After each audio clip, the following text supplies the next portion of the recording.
ጻድቁ አባታችን አቡነ ሀብተ ማርያም እንኳን ለጻድቁ አባታችን አቡነ ሀብተ ማርያም ወርሃዊ የመታሰቢያ በዓላቸው በሰላም አደረሳችሁ። እንዲሁም በዚች ዕለት ታስበው ለሚውሉ ቅዱሳን ዓመታዊና ወርሃዊ የመታሰቢያ በዓላቸው በሰላም አደረሳችሁ። የልዑል እግዚአብሔር ቤተሰቦች ከዚህ በመቀጠል የጻድቁ አባታችን የአቡነ ሀብተ ማርያምን ገድላቸውን እናሰማለን። አብን በልብ ወልድን በቃል መንፈስ ቅዱስን በስትንፋስ መስለን ሦስትነትን ስለተናገርን በባህሪ በህልውና አንድነታቸውን አምነን የአቡነ ሀብተ ማርያምን ገድል እናሰማለን። ከዚህ በኋላ ወደ ምዕራብ በመለሰኝ ጊዜ ብዙ ቅዱሳን ሲመጡ አየሁና ከነርሱ ጋር በአንድነት መሄድ ጀመርን። ስንሄድም ብዙዎች አጋንንት እየተደነባበሩ ወደ ታች ሲወርዱ አየን። የሊህ አጋንንት ስራቸው ምንድነው ብለን እርስ በርሳችን ስንጠያየቅ ከኛ አንዱ ስራቸውን ማን በነገረን ነበር ብሎ ተመኘ። ይህንንም ስንነጋገር መንፈስ ቅዱስ ከቅዱሳኑ መካከል ለይቶ ወሰደኝ። እሊህም አጋንንት ወዳሉበት አደረሰኝ። ነፍሱን ከስጋው ሊለዩ ወደው አንዱን ሰው ሲይዙ ታየው። ያን ጊዜ ያችን ነፍስ አምጧት የሚል ቃል በእነሱ ላይ ስለተነገረ ከዚህ ቃል ጋር አምጧት የሚል ቃል ስለተጨመረ ያቺ ጎስቋላ ነፍስ ከስጋዋ ተለይታ ፈጥና ወደ ሲኦል ወረደች። ይህንን ሁሉ ካየው በኋላ ተመልሼ መጥቼ የተደረገውን ሁሉ ለቅዱሳኖቹ ነገርኳቸው። በዚያን ጊዜ ያችን ነፍስ ይቅር ይላት ዘንድ ስለሷ አንድ ሆነን ልዑል እግዚአብሔርን ማለድ ነው። ለጣዖት ስትሰግድ ስለኖረች ይህችን ነፍስ አልምራትምና አትድከሙ የሚል ቃል ከልዑል እግዚአብሔር መጣልን። ልመናችንን የማትቀበል ከሆነ በከንቱ ሰብስበህናልን ብለን ስላዘንን ሕገ እግዚአብሔርን የዘነጉ ሰዎችን ቅጣት እንድታዩ ነው ቢለን ሕገ እግዚአብሔርን የዘነጉ ሰዎች ሲቀጣቸው ለደጋጎቹ ሰዎች ዋጋቸውን ሲሰጣቸው አይተን አንድ ሆነን አመሰገን ነው። ከዚህ በኋላ መልሶ ወደ ሌላ ሀገር ወሰደኝና ከዚያም በመልአኩ በራጉኤል እጅ መብረቅ ወርዶ አንዱን ሰው ወደ ምድር ላይ ሲጥለው አየው። በዚያን ጊዜ የዚያ ሰው ነፍስ ከስጋዋ ከተለየች በኋላ አጋንንት እጅ ስላደረጓት ዘወትር ከኔ ጋራ የሚኖር መልአክ ነፍሲቱን ለመራዳት ተለይቶ ሄደ። ያችም ነፍስ ካለችበት ደርሶ ወዳጁ ራጉኤልን ወዳጄ ራጉኤል ሆይ ይህ ሰው የኔ አገልጋይ ነው፣ ለምን ገደልከው አለው። መልአኩ ራጉኤልም ሰንበት ሳይጸልይ ዝሙት መስራት የለመደ ስራውም ዝሙት ስለሆነ ፈጣሪ ግደለው ብሎ ስላዘዘኝ ነው ብሎ መለሰለት። ኃጥአንን ሊያጠፋ እንጂ ጻድቃንን ሊያጠፋ መብረቅ እንዳይታዘዝ አንተስ ታውቅ የለምን አለው። ይህንንም ሲባባሉ ሄደው ከሥላሴ ፊት ደርሰው ሰገዱ። ቅዱስ ሚካኤልም እግዚአብሔር ስምህን የጠራ ዝክርህን ያዘከረ ሁሉ በአንተ ጸሎት ከፍ እንዳይዳንልህ ብለህ ነበረ፣ ይህች ነፍሴን ያገልጋይ ናትና ማርልኝ ብሎ እግዚአብሔርን ማለደ። አሁን ይህች ነፍስ አንተ የሰጠኸኝ ቃል ኪዳን አምና ስታገለግለኝ የኖረች ናትና ማርልኝ ብሎ ተማጸነ። እግዚአብሔርም በጎ ስራዋንና ክፉ ስራዋን ባስመዘነ ጊዜ በጎ ስራዋ በክፉ ስራዋ በለጠ። ያን ጊዜ ቅዱስ ሚካኤል ይህችን ነፍስ በክንፉ ታቅፎ ወስዶ ለቅዱስ ገብርኤል ሰጠው። ቅዱስ ገብርኤልም ለቅዱስ ሩፋኤል ካስረከበው በኋላ ከሰባቱ ሊቃነ መላእክት አስረከባትና ሰባቱ ሊቃነ መላእክት አንዱ ወደ አንዱ እየተቀባበሉ ከመስቀል ዘንድ አደረሷት። ከመስቀል ዘንድ ካደረሷት በኋላ ለመስቀል አሰግደው መስቀልን ካሳለሟት በኋላ በቅዱስ ሚካኤል አማላጅነት ወደ ገነት አስገቧት። ያም መልአክ ወደ እኔ በተመለሰ ጊዜ መስቀል ታሳልሟት ዘንድ ያችን ነፍስ ወደ መስቀል ለምን ወሰዳችኋት አልኩት። በትልቅም በትንሽም ነገር ክርስቲያናዊትን ነፍስ የሚቃወም ቢመጣባት ድል የምትነሳበትን በመስቀል ፍርድ ይታያልና ስለዚህ ነው አለኝ። የሚከራከራት ቢኖር ግን እንዳይኸው ወደ መስቀል ባደረሷት ጊዜ የሚቃወማት ሰይጣን ይርቅላታልና ዳግመኛ ይከራከራትም።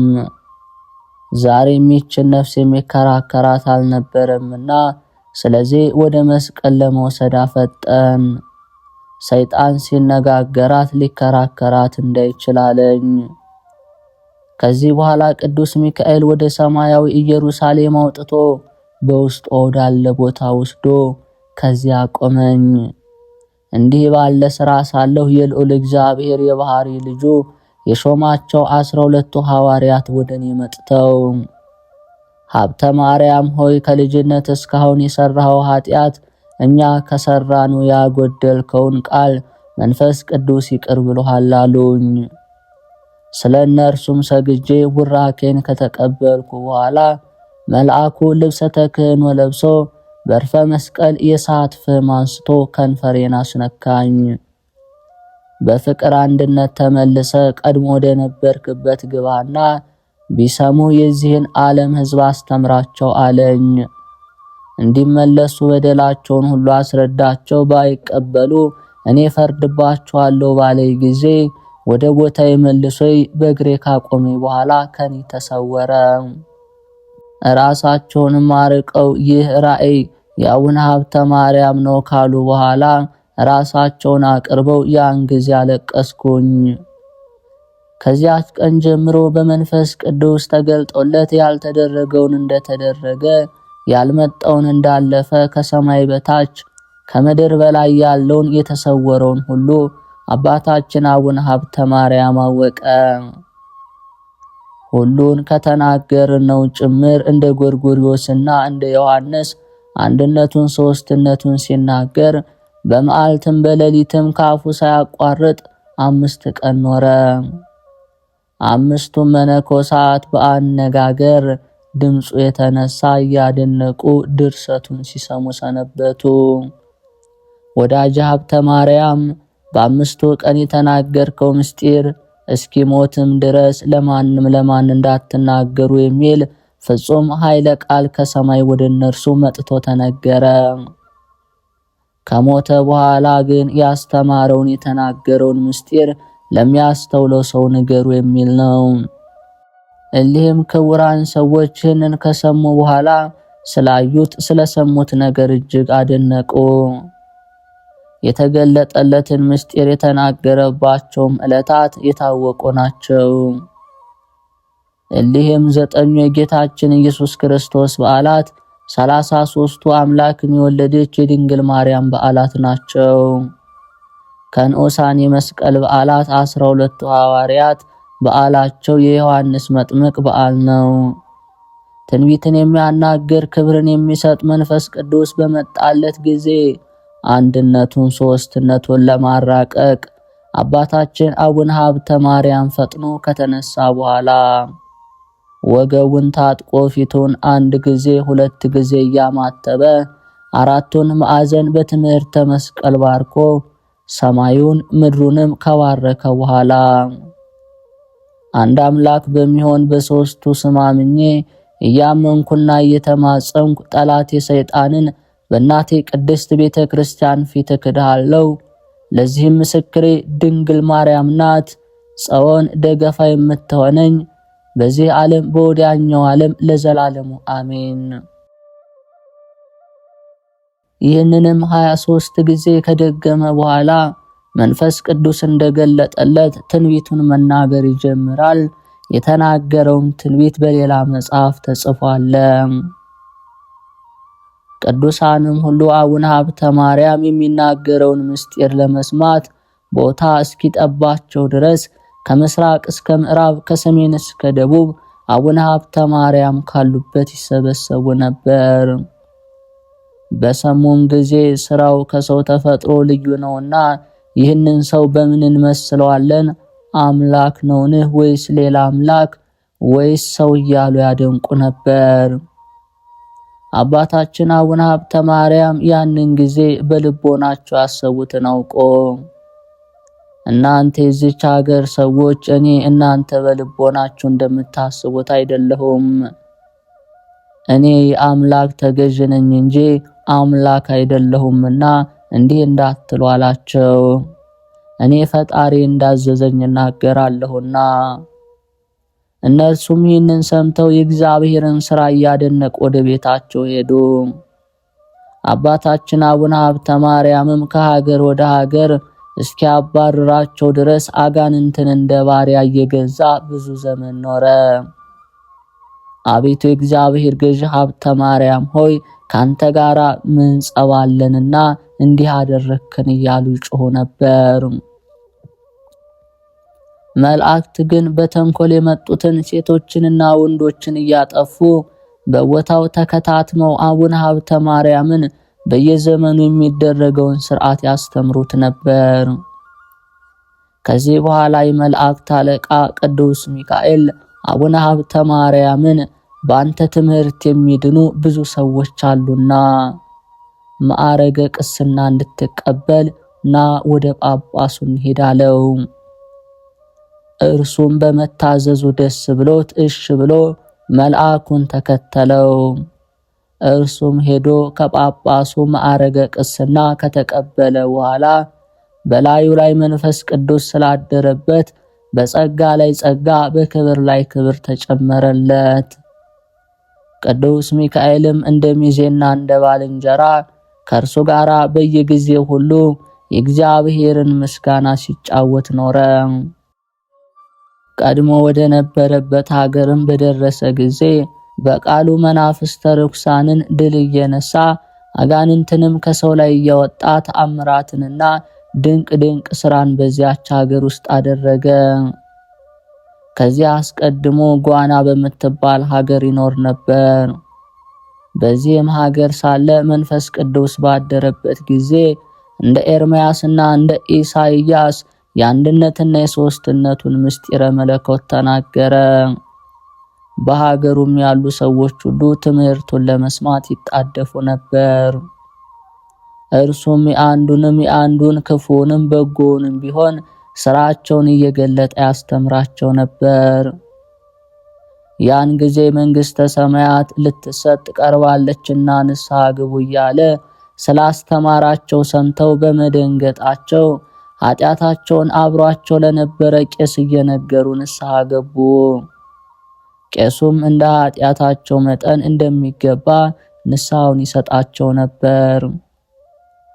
አባ ሀብተ ማርያም በመንፈስ ቅዱስ ኃጢአታችሁን ሁሉ አስተስርዮላችኋልና ነገር ግን እንደ ቀድሞው ኃጢአት እንዳትሰሩ አላቸው። ከእንግዲህ ወዲህ ግን በዘላለም ድህነት ጸንታችሁ ትኖሩ ዘንድ በጎ ሥራ ስሩ፣ ይኸውም እርስ በርስ መፋቀር ነውና ክፉ ሥራ አትስሩ።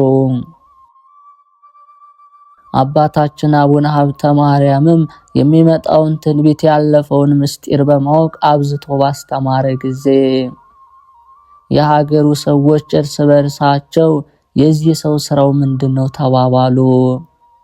እንዲህ የሚናገር የሚመጣውን ምስጢር የሚተረጉም አይሁድ ጌታን ሰይጣን አድሮበታልና ለምን ትምህርቱን ተሰሙታላችሁ እንዳሉ በዚህ ሰው ጋኔን አድሮበት እንደሆነ እንጂ አሉ። ነቢያትም ስለ ክርስቶስ የተናገሩት መጽውቱ ሰንበትን አክብሩ ይላላሉ። ጌታ በወንጌል ሰይጣንን ማስወጣት ይችላልን እንዳለ ወይስ ሰይጣንን ማስወጣት ይችላልን አሉ። ሰይጣንም ሰይጣንን የሚያስወጣው ከሆነ እርስ በርሱ ተለያየ፣ መንግስቱስ እንደምን ትጸናለች? እንደ ወንጌል ሀተታ እርስ በርሷ የምትጣላ መንግስት ፈጽማ ትጠፋለች እንደሚል። ወይስ ሰይጣን ጾም ጸሎትን ይወዳልን? ይህንን ሥራ ተውና ለአንድ ጊዜስ እንኳን በጎ ሥራ ልስራ ባለ ጊዜ ስመ ሥላሴን ጠርቶ በማማተው አይጀምርም። ንዑድ ክቡር የሚሆን አባ ሀብተ ማርያም ግን ስራውም ፊቱን በማማተብ ይጀምራል። ከሚመጣ መቅሰፍት የተነሳ ለምድሪቱ ወዮላት፣ ይልቁንም በዚች ሀገር ላሉ ሰዎች ወዮላቸው ሲል መንፈስ ቅዱስ በላያቸው ላይ ቃል አሰማ።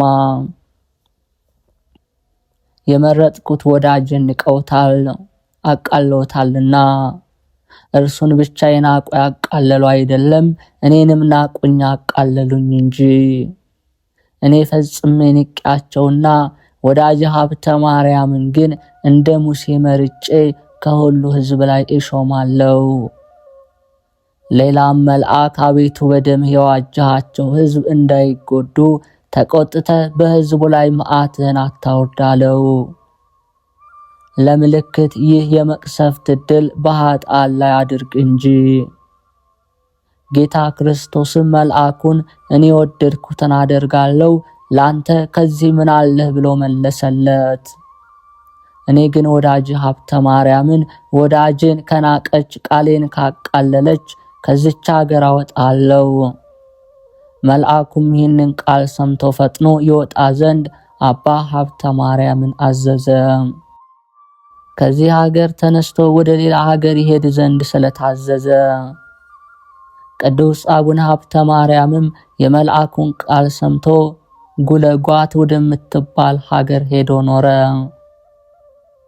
ከአጓና ሰዎች አውራጃ በወጣ ጊዜ አንበጣ መጥቶ መሬቱን እስኪልስ ድረስ ሳሩንም ቅጠሉንም ሳያስቀር በሀገራቸው ያለውን እህል ሁሉ ጨርሶ በላባቸው። ሰዎችንም ለወሬ አንድ ሰው እንኳ ሳያስቀር ቸነፈር ፈጃቸው። አባታችን አቡነ ሀብተ ማርያም ግን ባለ ዘመን ሁሉ ፈጽሞ ከበረ ገነነ። ወሬውም በዓለም ሁሉ ተሰማ። ብዙዎች ሰዎች ከሮማ፣ ከግብፅ፣ ከአስቄጥስ ሲሃት ከሚባል ገዳም እየተነሱ ወደ እርሱ ይመጡ ነበር። ከሀገሩም ሁሉ በአንበሳ የሚቀመጡ እንደ ንስርም ክንፍ የተሰጣቸው የበቁ ሰዎች ወደ እርሱ ይመጡ ነበር። እግዚአብሔር ከነርሱ በላይ ከፍ ከፍ አድርገውታልና እጅ መንሻውን እየሰጡ ከጎበኙት በኋላ የሚሹትን ነገር ሁሉ እርሱን ይጠይቁት ነበር። እርሱም የሚመጣውን እንዳለፈ የሚደረገውንም እንደተደረገ አድርጎ ይነግራቸው ነበር። እርሱም ከልጅነታቸው ጀምሮ እስከዚያች ቀን ድረስ የሰሩትን ሥራ ይነግራቸው ነበር።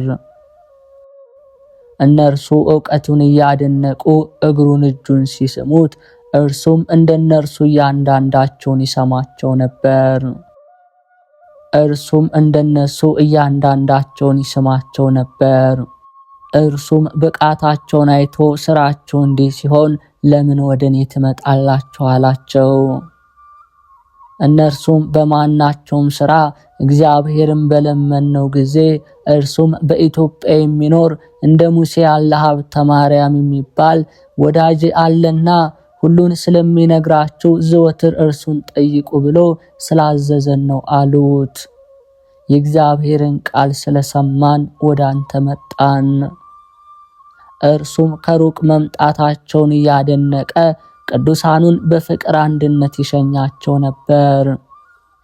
አባታችን አቡነ ሀብተ ማርያም ከዚህ ዓለም በሞት እስኪለይ ድረስ ከሩቅ እየመጡ ቅዱሳን ዘወትር ሲጎበኙት በእንዲህ አይነት ሥራ ኖረ። ዳግመኛም አብረውት የሚቀመጡ 3 ልጆች ነበሩ።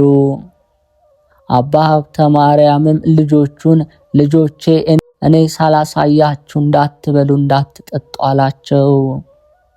ከስስቱ ብዛት የተነሳ ያደረበት ሰይጣን በመብል ምክንያት ይሁዳን እንዳታለለ እናንተንም እንዳያታልላችሁ። እኔ ሳላያችሁ እንዳትበሉ ያላቸው ነፍጎ አይደለም ከጠላት ወጥመድ ሊጠብቃቸው እንጂ። እነርሱ ግን አባታችን አንተ እንዳዘዝከን እሺ አንበላም ካሉ በኋላ እነርሱ ግን ከእርሱ እየሰረቁ ይበሉ ነበር። አባታችን አቡነ ሀብተ ማርያምም አድሮበት ባለ በመንፈስ ቅዱስ እየተደበቁ ሲበሉ አውቆ ተንኮሉ የበዛውን ከነሱ አንዱ ልጁን ከኔ ጋር መኖር አይገባህምና ከኔ ተለይተህ ሄደ በወደድከው ተቀመጥ አለው። እርሱም ተባሮ የትም ከሄደ በኋላ አንዱ ተናዶ ከባህር ገብቶ ሞተ። ሶስተኛው ግን ዘመዶቹ አታለው ወደ ሀገራቸው ይዘውት ሄዱ። ከነርሱም ጋር አኖሩት። አባታችን አቡነ ሀብተ ማርያምም ብቻውን ስለቀረ ስለዚህ ነገር እጅግ አዘነ። እንዲህ ባለ ስራ ሳለ ልጁን የቀሙትን ሰዎች ቸነፈር የሚባል ደዌ ያዛቸው። የሀገሩ ሰዎች ግን እንደ ሀገራቸው ልማድ ከከተማው አርቀው ወደ በረሃ ወጣቸው። አቡነ ሀብተ ማርያምም ደዌያቸውን ሰምቶ ከቤታቸው አውጥተው ወደ በረሃ እንዳወጧቸው አውቆ አዘነ። ብታመም አልጠየቃችሁኝም የሚል የወንጌልን ቃል አስበው ሊጠይቃቸው ወደ እነርሱ ሄደ። ደርሶ የሰሩትን ኃጢአት ባናዘዛቸው ጊዜ እነርሱም የሰሩትን ኃጢአት አምነው ቢናዘዙለት ለበሽተኛ እንደሚገባ አድርጎ ንስሐውን ሰጣቸው። እርሱም ስለነሱ እየለመነ ወደ እግዚአብሔር ካመለከተ በኋላ ተመልሶ ወደ ማደሪያው ሄዶ ተቀመጠ።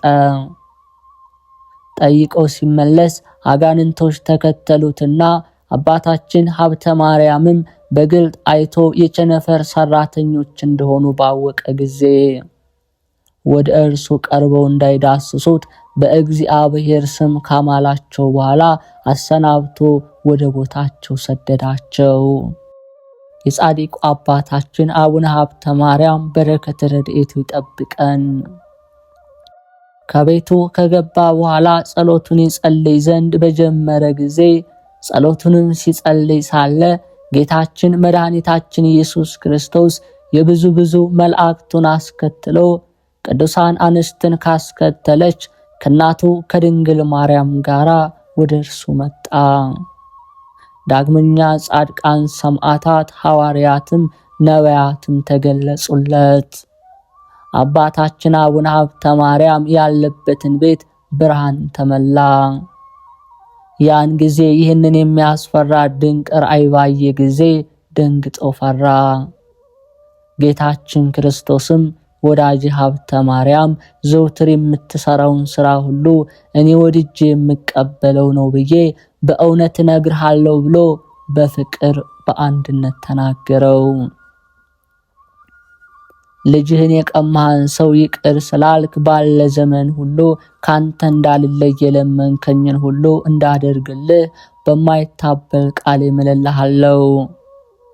እናንተም በእኔ ዘንድ በሰማይ አባታችሁ በአብ ዘንድ ይቅርታን እንድታገኙ የምታዝኑ የምትራሩ ሆኑ ብዬ በዓለም ሁሉ ዞሬ ያስተማርኩትን ስለፈጸምክ እኔ ስላንተ በቀል ልገድለው ዘንድ ቸነፈርን በሰደደው ጊዜ አንተ ግን ልበ ሰፊ ነገር ኃላፊ ሆነ በሽታውን ሳትፈራ ገብተህ ጠየቅከው። ያ ኃጢአተኛው ሰው ኃጢአቱንም ይቅር ብለሃልና እኔም ስለዚህ በክብር ላይ ክብር በአክሊል ላይ አክሊል እጨምርልሃለሁ። እኔ የሰጠውህን ቃል ኪዳን ተስፋ አድርጎ መጽሐፈ ገድልህን ለሚጽፈው የሚያጽፈውንም ድህነት በሚገኝበት ስሙን በመንግሥተ ሰማያት በእውነት እጽፋለሁ። ስጋም ከተቀበረበት ቦታ በወዲያና በወዲህ ተከታትመው የስጋዊ የደማዊ ሰው ጸሎት ሁሉ ወደ እኔ እንዲያሳርጉ መላእክተ ብርሃንን አዛለው። በዚያ የተደረገውን ይዞ አንተን ያከበረውን አከብረዋለሁ። አንተን የወደደ እኔንም መውደዱ ነውና የሰጠውህን ቃል ኪዳን አስበው ለቤተ ክርስቲያን ቅብአ ዘይትን፣ ወይን፣ ዕጣን፣ ህብስትን እስከ ቀዝቃዛ ውሃ ድረስ በአንተ ስም መባ የሰጠውን ሰው የወደደውን ሁሉ አድርግለታለሁ። በመንግሥተ ሰማያት ከወዳጆቼ ከቅዱሳን ጋር ደስ አሰኘዋለሁ። ትሩፋትን የሚናገር መጽሐፍን የሚያነብ ወዲያና ወዲህ ሳይል በማድነቅ መጽሐፈ ገድልህን የሚሰማ በግልጥ ካንተ ጋራ መንግሥተ ሰማያት እንዲገባ አደርገዋለሁ።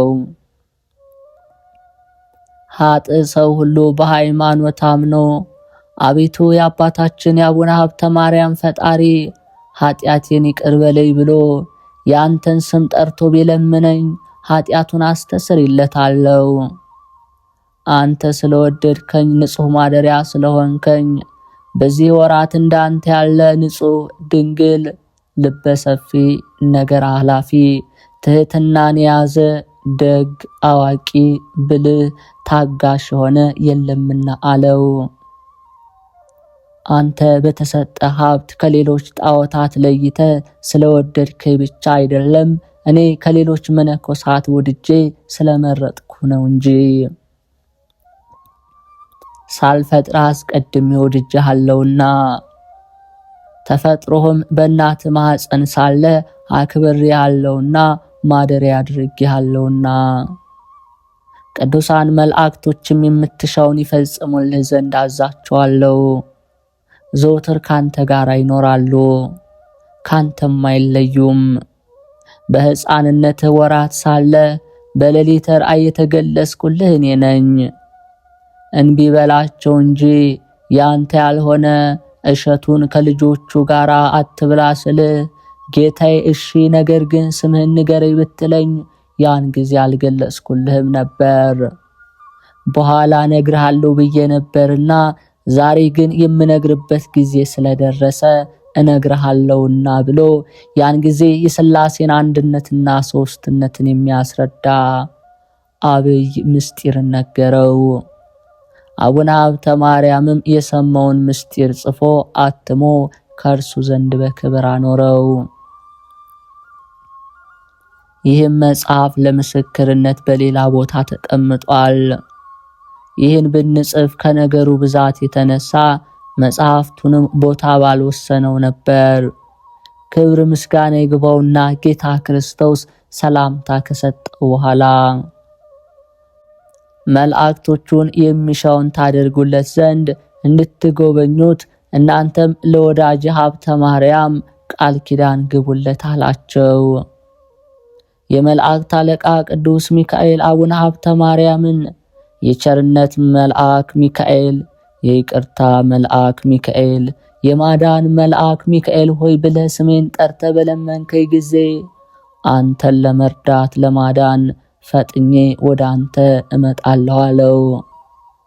ከቅዱስ ሚካኤልም በኋላ መጋቤ ደመና የሚሆን ሌላ መልአክ መጥቶ በስም አብ ወወልድ ወመንፈስ ቅዱስ ብለህ ጸሎት በምትጀምርበት ጊዜ ልረዳህ እመጣለሁና ስሜን በምስጋና ጎብኛለው።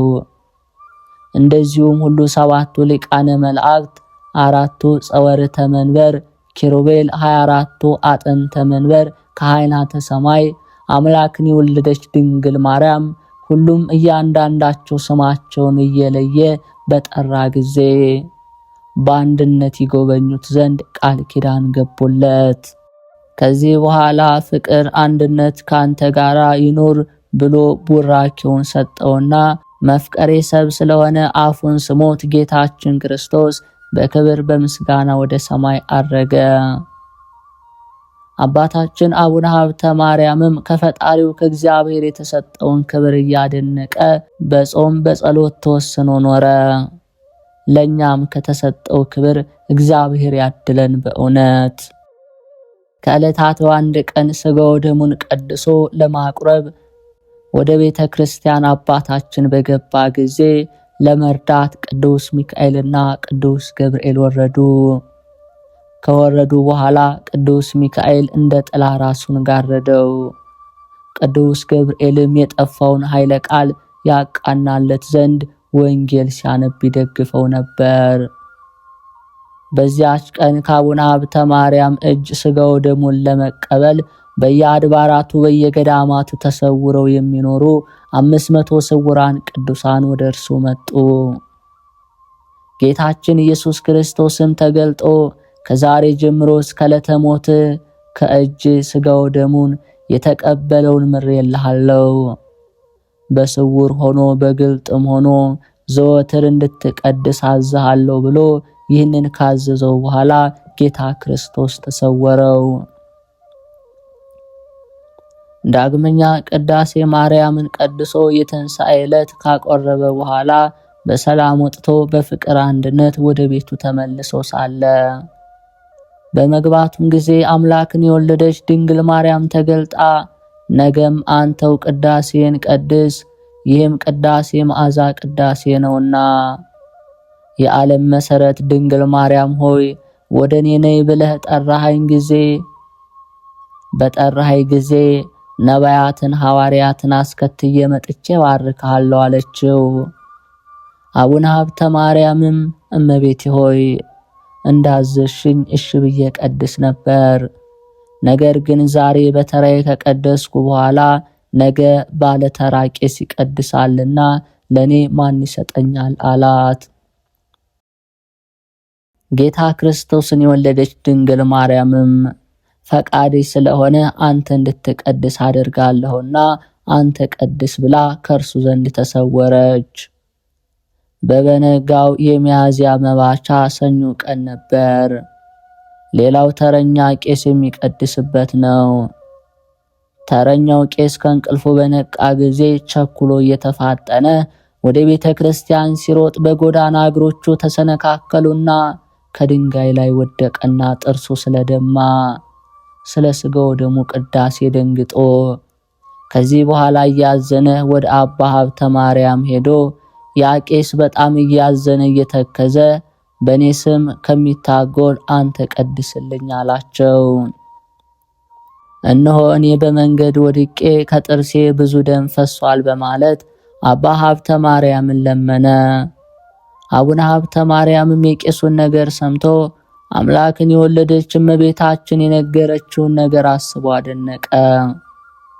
ከዚህ በኋላ አምላክን የወለደች ቅድስት ድንግል ማርያም አስቀድማ እንደነገረችው ሰራይ ቄስ ሆኖ ቅዳሴ ማርያምን ቀደሰ። የዓለም ሁሉ መሰረት የምትሆኝ ድንግል ማርያም ሆይ እንዲህ ብሎ ስሟን በጠራ ጊዜ ቅድስት ድንግል ማርያም መጥታ በእውነት ባረከችው። ሥጋው ደሙን የተቀበሉ ምእመናንን ሁሉ ደጋጎች ተባሉ። በዚያን ጊዜ እግዚአብሔር በኢትዮጵያ ሀገር ላይ ሃይማኖቱ የቀና ናኦድ የሚባል ንጉሥ አነገሰ። 18 ዓመት ወደ እግዚአብሔር ከጮሁ በኋላ ለእስራኤል ድህነት እንደሰጣቸው የሞዓብ ሰዎች አገዛዝ ባጠኑባቸው ጊዜ ጦርነቱንም ባነሱባቸው ጊዜ እግዚአብሔርም ጩኸታቸውን ሰምቶ ሁለት እጁ ቀኝ እጁ የሆነ የጌራ ልጅ ናኦድን መድኃኒት አድርጎ አስነሳላቸው።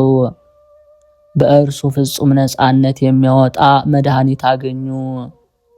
ልደቱን ለካዱ ለአይሁድ የጌራ ልጅ ናኦድን 80 ዘመን እንዳነገሰላቸው እንደዚሁም ሁሉ እግዚአብሔር የኢትዮጵያን ንጉሥ ናኦድን አነገሰ። ንዑድ ክቡር የሚሆን አባ ሀብተ ማርያም ግን እህል ሳይቀምስ በመጾሙ ሥጋው ካጥንቱ ጋር ተጣበቀ። ጌታ ተገልጦ ወደ ንጉሥ ወደ ናኦድ ሄደ። የገለጽኩልህን ምስጢር መጽሐፍ ስጠውና በሀገርህም መብረቅ አመጣለሁ አልህ ብለህ ንገረው አለው። ምክንያቱም እግዚአብሔርን የሚያስቆጣ ሥራ በሀገሩ ላይ ተሰርቷልና። አባ ሀብተ ማርያምም እኔ ኃይል የሌለኝ ደካማ ነኝ፣ ዘመኑም የክረምት ወራት ነው፣ እንደምን እደርሳለሁ ጌታዬ ፈጣሪ ብሎ መለሰለት። ይህንንም ማስተምረ የሰጠኝ መጽሐፍ ጌታዬ ሆይ አንተ መጽሐፉን ስጠው አስተምረው። መብረቅንም ማወርደህ ጻድቃንን ከኃጥአን ጋር አታጥፋቸው። ጌታ ክርስቶስም ኃይል የምሰጥህ እኔ ነኝ፣ እውር እውርን ቢከተል ሁለቱም ከጉድጓድ እንዲወድቁ እኔ እውር ነኝን? እኔ በሰላም ወደ እውነተኛ መንገድ የምመራ አይደለሁምን? ስሜ ብርሃን ነው። ያ ንጉሥ ፈርቶ ንስሐ ገብቶ ካልጸለየ መብረቅ ማውረድንም አልተውም አለው። ነገር ግን አስቀድመህ ሄደህ ያልኩን ሁሉ ለንጉሡ ንገረውና ንስሐ ሲገባ አንተ ትረዳዋለህ። ከዚህ ጋር ጌታችን ሌላ ቃል አዞት ከእርሱ ተሰወረ። አባታችን አቡነ ሀብተ ማርያም ግን የጌታን ቃል ፈርቶ እየተፋጠነ ወደ ንጉሡ ሄደ። በደረሰ ጊዜ ጌታ የሰጠውን መጽሐፍ ሰጥቶ አስተማረው። የላከውንም ሁሉ ነገረው። የመብረቁንም መውረድ አመልክቶ አስረዳው።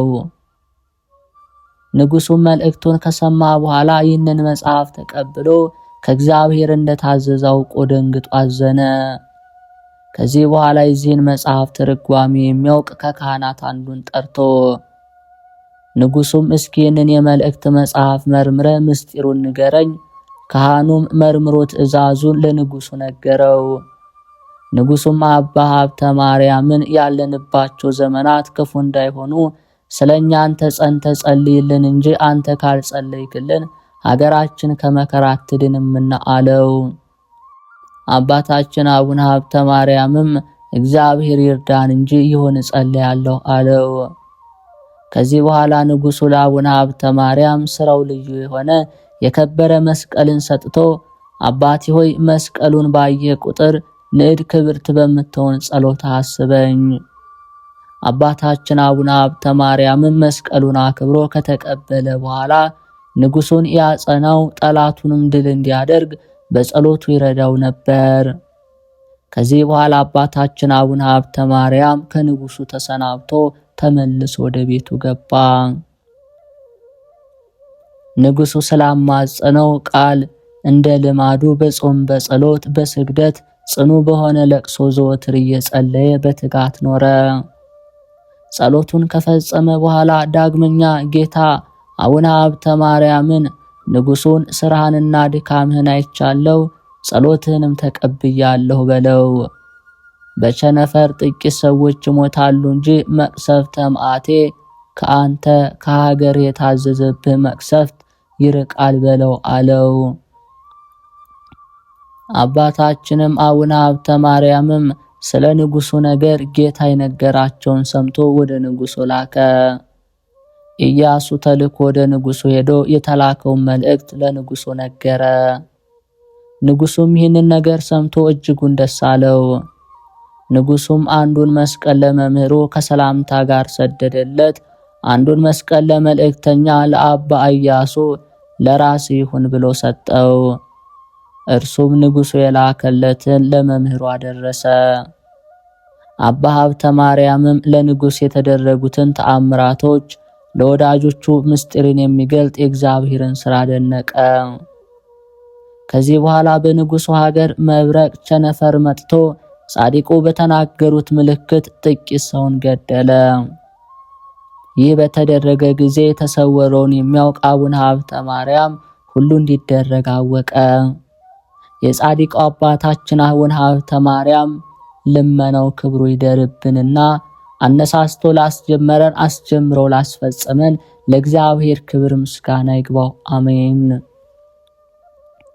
አባታችን ሆይ በሰማያት የምትኖር፣ ስምህ ይቀደስ፣ መንግሥትህ ትምጣ፣ ፈቃድህ በሰማይ እንደሆነች እንዲሁም በምድር ላይ ትሁን። የዕለት እንጀራችን ስጠን ዛሬ፣ በደላችንን ይቅር በለን እኛም የበደሉንን ይቅር እንደምንል፣ አቤቱ ወደ ፈተና አታግባን ከክፉ ሁሉ አድነን እንጂ መንግሥት ያንተ ናትና፣ ኃይል፣ ክብር፣ ምስጋና ለዘላለሙ አሜን።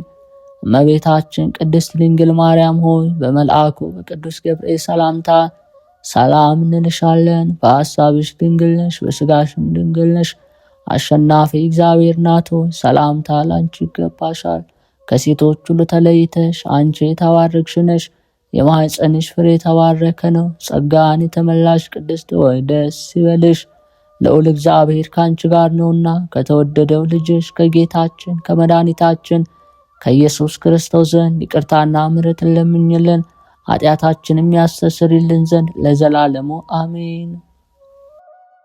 ሐምሌ 26 የሚከበሩ ዓመታዊ ቅዱሳን በዓላት፦ ቅዱስ አቡነ ሰላማ ከሳቴ ብርሃን፣ ቅዱስ ዮሴፍ አረጋዊ የድንግል ማርያም ጠባቂ፣ ቅዱስ አባ ጢሞቴዎስ ዘአልቦ ጥሪት፣ አባ ሮዲስ። ወርሃዊ በዓላት፦ ቅዱስ ቶማስ ሐዋርያ፣ አቡነ ሀብተ ማርያም ጻድቅ፣ አቡነ ኢየሱስ ሞዓ ዘሐይቅ። ቅዱሳን ሰማዕታተ ናግራን። እናንተ የምድር ጨው ናችሁ፣ እናንተ የዓለም ብርሃን ናችሁ። በተራራ ላይ ያለች ከተማ ልትሰወር አይቻላትም። መብራትንም አብርተው በዕንቅብ በታች አይደለም እንጂ በመቅረዙ ላይ ያኖሩታል። በቤቱም ላሉት ሁሉም ያበራል። መልካም ስራችሁን አይተው በሰማያት ያለውን አባታችሁን እንዲያከብሩ ብርሃናችሁ እንዲህ በሰው ፊት ይብራ። የማቴዎስ ወንጌል ምዕራፍ 5 ከቁጥር 13 እስከ 16። የልዑል እግዚአብሔር ቤተሰቦች፣ የማህደር ሚዲያ ተከታታዮች፣ ይህንን መንፈሳዊ ዝግጅት የምትሰሙ በሀገር ውስጥም በሀገር ውጭም ያላችሁ የቅዱሳኑ በረከት ሁሉ ከሁላችሁም ጋር ይሁን። ውድ እግዚአብሔር ቤተሰቦች፣ የማህደር ሚዲያ ተከታታዮች፣ ለዛሬ አዲስ መልእክት ይዘን መጥተናል። በቀጣዮቹ ሳምንታት በጥያቄያቸው መሰረት የየዕለቱን ምስባክ እንዲሁም ወንጌል ወደ እናንተ የምናሰማ መሆኑን እንገልጻለን። ምስባኩንም በዜማ እግዚአብሔር እንደፈቀደልን ለእናንተ በየዕለቱ እንድናደርስ እናንተ ከወዲሁ ቪዲዮቻችን ለብዙዎች ሕዝበ ክርስቲያን እንዲዳረስ እንድታደርጉልን ስንል እንጠይቃለን። አምላካችን እግዚአብሔር ይርዳን።